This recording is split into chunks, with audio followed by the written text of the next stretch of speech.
Hi there, my name is Steve Gerhardt, and as always, this is the Unagi Observer. Thank you so much for stopping by and watching the video. I always appreciate it. I hope you guys had a great Thanksgiving. I did. It was a lot of food, a lot of fun, and I hope it was for you too as well. If you have some Thanksgiving stories, clean Thanksgiving stories, put them down below. No trolling, please. And I do hope you did have a good Thanksgiving. Yeah, that's how you got the GIF attack video. When I'm a little too tired and things are just kind of wonky schedule-wise, I'll just put together a bunch of GIFs and send them to music, and there you go. It seems like some of you liked it, so I'm glad you did. So this week, we're not going to do a review. I'm saving that for next week, and actually giving you a date of when we're going to do a, over on SciTube, just a little watch thing if you want to. We're going to put on a cyberpunk movie. Might be live action, might be anime, who knows. But between now and then, this week, we're going to talk a little bit about CGI in anime. Just a little bit. Alright, so I want to talk a little bit about CGI in anime, and I don't mean this to start a flame war over CGI or 2D animation in anime, because we've already get those wars, we get the sub-dub wars, flame wars all the time, and I'm not really intending to do that, but I do want to talk about it a little bit, because I do think it is the future of anime, and I'll get to those reasons as to why I think that is. So we're going to start off with just by talking about my experience with CGI in animation and CGI in general. As we all know, computer graphics kind of started with computers.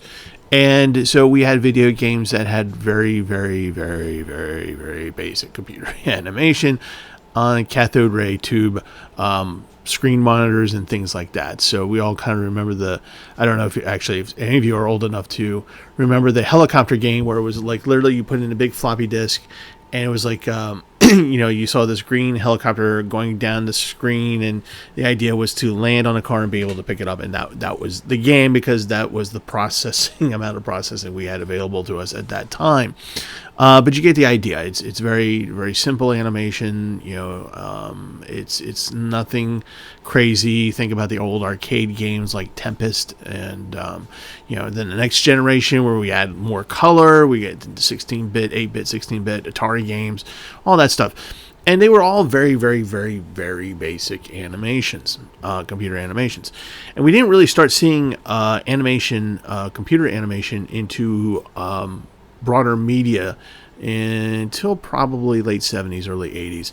And we start seeing them in the movies. They usually kind of squeezed into animation a little bit. It doesn't matter if it's anime or American animation, whatever. People try to fit it in there a little bit and see what happens. One of the most notable, for me, the most notable was when back in the day, back when video stores were on every corner, a buddy said, "Hey, you like this Japan, the big eyes kind of things." So there's this thing called anime called Golgo 13. It's a movie. You should check it out. It has computer animation in it. It was really cool. You should check it out.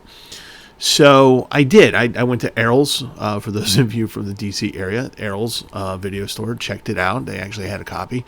And I watched it. And at the end of it, towards the end of the anime, of the movie, there is a scene where it is a helicopter, a gunship.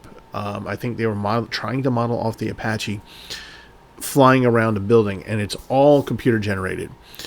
And it looked like this. Not very impressive, was it? No. Well, but that was 1983. So for 1983 standards, that was pretty good. So a lot of people were like, "Ooh, computer animation." Keep in mind, I'm using the words computer animation and not CGI, or computer generated images. We don't really get that until much later. Not much later, but in different forms. Sherlock Holmes, the Adventures of Young Sherlock Holmes, I believe, is credited with being one of the first movies to actually have CGI, computer-generated images, inside the movie. But in terms of computer animation, Golgo 13 is one of the first animations to try and do that. Later on in the early 90s, we get these movies, or these like art projects, computer animation and CGI projects called The Mind's Eye.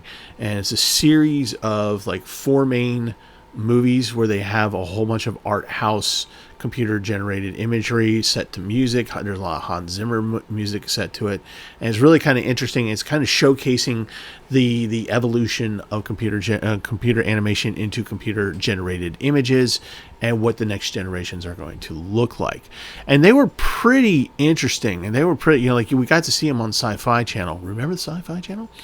And, so we saw those things, and it was a far, far cry from what we saw in 1983, Golgo 13, with that really wonky computer animation that looks like it should belong in a game.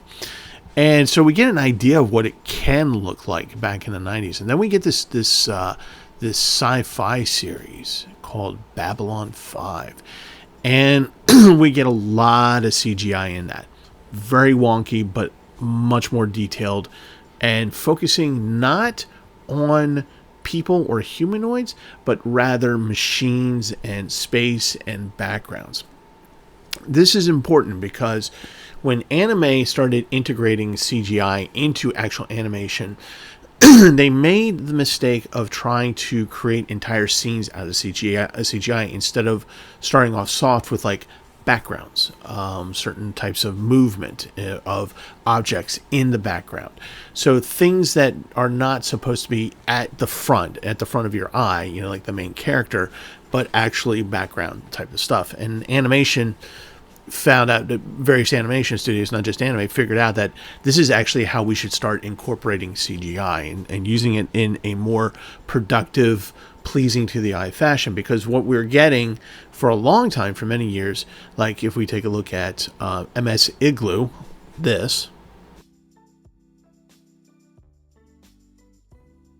we start getting the uncanny valley, and we get weird wonky animations like that, and it just doesn't work very well. And then over time, the next generation gets a little bit better. The generation after that gets a little better, until finally we get MS Gundam Requiem for Vengeance, which is, I would not call it the pinnacle of CGI, but it is definitely an example of where we're at in this generation and how well it's doing with the anime animation. So my personal feelings was, back in the day when I watched the Golgo 13 and I saw that wonky stuff happening, I'm just like, I don't know about this. And continuing on and watching, kind of not so great computer animation, enjoying Mind's Eye because it's all art house, so it's supposed to be weird and unusual. But then when you start getting stuff like MS Igloo, where it's almost entirely computer CGI'd, you're just kind of like, it's not working for me. So it didn't work for me for a very, very long time. And I stayed away from anime that had its animation as primary CGI. I didn't mind background effects. I didn't mind background imagery. I didn't mind that because it worked with the 2D cell animation. Then, we start getting to things like Netflix put out the Ghost in the Shell a series that they did mostly CGI, and I was not happy with that. One of the things I didn't like was like the whole weird movements, right? Like they couldn't stand still. And again, the uncanny valley, and just that it just wasn't working for me. It just didn't work. And there was a lot of people my age growing up with that who are just kind of like, okay, this sucks. CGI sucks, and it's just never going to amount to anything. This sucks. This sucks. This sucks. My take on it was more along the lines of, it sucks right now at the time that I was watching it, with the knowledge that it's technology, and technology tends to improve on itself over time. So I understood that at some point the CGI is going to start working for me, and it has. And one of the things, and I'm not going to get into cost versus 2D CGI, which is more expensive, which is more productive, blah, blah, blah, blah. I'm talking just visuals of me watching it. And after I watched, like I said, I was getting more and more and more used to how quickly the next generations of CGI were coming out and how well that they were doing, until finally we get to, again, MS Gundam Requiem for a Vengeance, where I was pleased with the animation. I'm not saying that was great. That's the best thing ever. No, not by a long shot. But it had enough there to make the whole thing enjoyable. I didn't really get that much Uncanny Valley. The action scenes seemed to work pretty well. The mech scenes worked pretty well. There's always room for improvement, but it just things I was able to sit down and not worry about.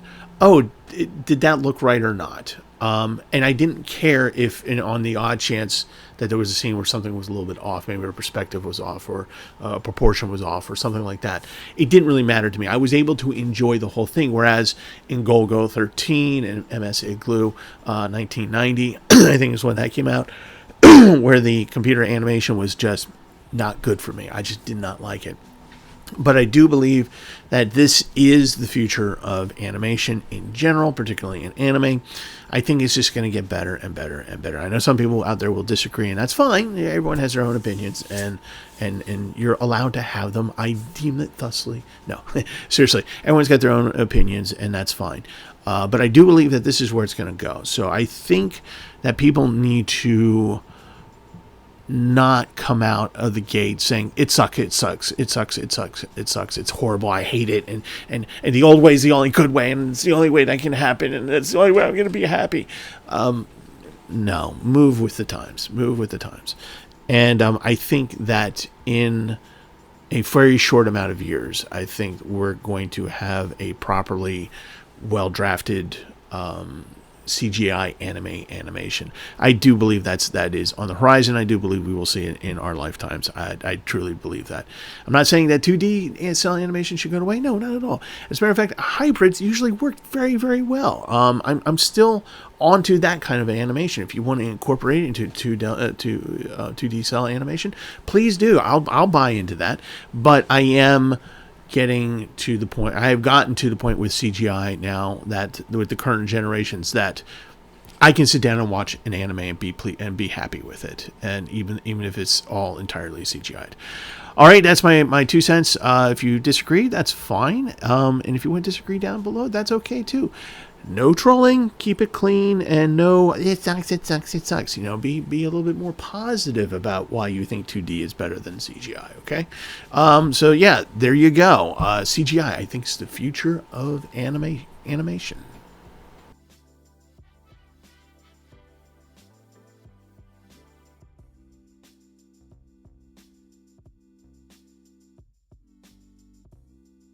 So anyway, that is it for this week. Hope you guys, again, had a good Thanksgiving. Think about CGI animation, or a hybrid between cell and CGI. And again, keep your comments nice and polite. But if you disagree, that's cool. Just tell us why in a nice fashion. And next week, we're going to talk about, I think we're going to talk about Appleseed. All right. Take care of you guys. Take care of yourself, guys. Love you all, and hope to see you next time. And yeah, that'll be it. And as always, watch more anime.